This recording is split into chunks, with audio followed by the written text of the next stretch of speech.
রাজনৈতিক দলেরা যে কথা বলছে যে তারা ছাড়া সমস্যার সমাধান করা সম্ভব না, তারা তাহলে 53 বছর সমস্যার সমাধান করে নাই কেন? Would you please answer? কেন আজকে আমাদেরকে দায়িত্ব নিতে হলো? Would you please answer? তাদেরকে ছাড়া সমস্যার সমাধান হবে না, এটা সঠিক কথা। এটাই তো হওয়ার উচিত যে নির্বাচিত জনপ্রতিনিধিরা সমস্যার সমাধান করবেন। তাহলে আজকে বায়ু দূষণ নিয়ে আমাকে কেন প্রশ্নের উত্তর দিতে হচ্ছে? সেটা তো আপনাকে বলতে হবে।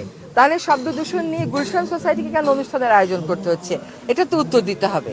এবং তারা যখন সমস্ত সমস্যার সমাধান করে ফেলবে, তারা একটা রূপকল্প কি এখনো পর্যন্ত আমাদেরকে দিয়েছে? তারা যে আমাদের কাছ থেকে বলছে যে ম্যাপ দিতে হবে, এই করতে হবে, রোড ম্যাপ করতে হবে, তারা কি একটা রোড ম্যাপ দিয়ে দিয়েছে যে এই সমস্যাগুলোর তারা কি করে সমাধান করবে? আজকে ওনারা বলছেন যে সংস্কার উনারাই সবচেয়ে ভালো করতে পারবেন, সেটাই তো গণতান্ত্রিক দেশের কথা। কিন্তু ওনারা করেননি কেন তাহলে 53 বছর?